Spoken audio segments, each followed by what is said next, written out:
ঢাকা ও ময়মনসিংহ রেঞ্জের অন্তর্ভুক্ত জেলার থানাগুলোতে আজ থেকে চালু হচ্ছে অনলাইন জিডি সেবা। এতে সেবা গ্রহীতারা ভোগান্তি কমবে বলে আশা করছেন সংশ্লিষ্টরা। এ নিয়ে আরও জানাতে ময়মনসিংহের কোতোয়ালি মডেল থানা থেকে যুক্ত হয়েছেন হারুনুর রশিদ।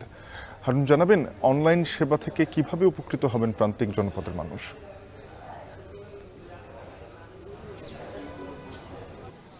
শাফিন, আজকে ঢাকা এবং ময়মনসিংহ রেঞ্জের সবগুলো থানায় অর্থাৎ 134টি থানায় একযোগে সব ধরনের অনলাইন জিডি সেবা চালু হয়েছে এবং গতকালকে পুলিশ সদর দপ্তরের একটি বিজ্ঞপ্তিতে এই বিষয়টি জানানো হয় এবং আমরা ময়মনসিংহ জেলা police super, range DIG office সহ বিভিন্ন জায়গায় কথা বলেছি এবং যেটি জানতে পেরেছি যে আসলে আজকে থেকে কিন্তু সব ধরনের জিডি যে কোনো সেবাগ্রহীতা অনলাইনে করতে পারবেন এবং এই সুবিধাটি চালু হয়েছে। এর জন্য প্লে স্টোর থেকে অনলাইন জিডি নামে একটি অ্যাপস ডাউনলোড করতে হবে এবং এই ডাউনলোড করার পর অ্যাপসটি রেজিস্ট্রেশন করতে হবে এবং একবারই রেজিস্ট্রেশন করতে হবে। একবার রেজিস্ট্রেশন করার পর একজন ব্যক্তি কিন্তু একাধিকবার যতক্ষণ তার এই জিডি করা প্রয়োজন হয় ততবারই তিনি জিডি করতে পারবেন এবং এই সেবাটি কিন্তু চালু হয়েছে। এবং আমরা এখন আছি ময়মনসিংহের কোতোয়ালি মডেল থানায় এবং এখানে এসে যে বিষয়টি আমরা দেখতে পাচ্ছি যে এখানে আমরা যারা দায়িত্বরত কর্মকর্তা রয়েছেন তাদের সাথে কথা বলেছি। তারা যেটি বলেছেন যে আজকে এখন পর্যন্ত কোতোয়ালি মডেল থানায়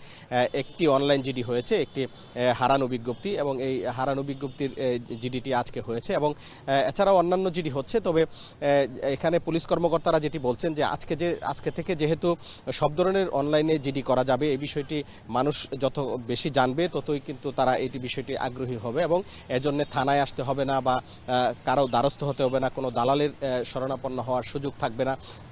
সাধারণ মানুষ কিন্তু তাদের মোবাইল ফোন থেকে সেই যে অনলাইন জিডি যে অ্যাপসটি রয়েছে সেই অ্যাপসটি ডাউনলোড করেই কিন্তু তাদের যে জিডির কাজ সেটি সম্পন্ন করতে পারবেন।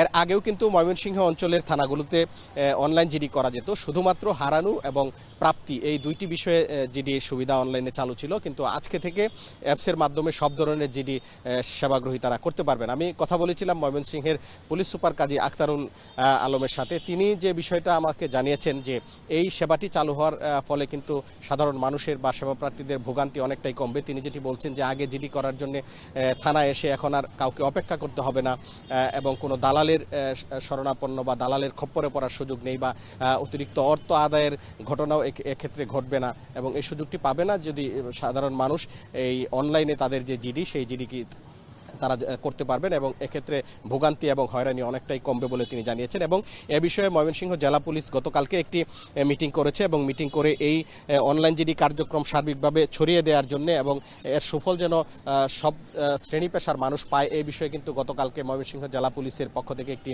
সভা হয়েছে এবং ঊর্ধ্বতন কর্মকর্তারা সেই সভাতে ছিলেন এবং একটা পরিকল্পনা গ্রহণ করেছেন কিভাবে এটি প্রান্তিক পর্যায়ে পৌঁছে দেওয়া যায়। তবে এখানে যারা স্মার্টফোন ব্যবহার করেন বা যারা আইটিতে কিছুটা দক্ষ তাদের জন্য এই সেবাটি একেবারেই খুবই সুবিধাজনক, কিন্তু প্রান্তিক পর্যায়ের মানুষ যারা অনলাইন বুঝে না বা যারা স্মার্টফোন ব্যবহার করে না তারা কিভাবে এই সেবাটি পাবেন সেটি এখন একটি বড় প্রশ্ন রয়েছে।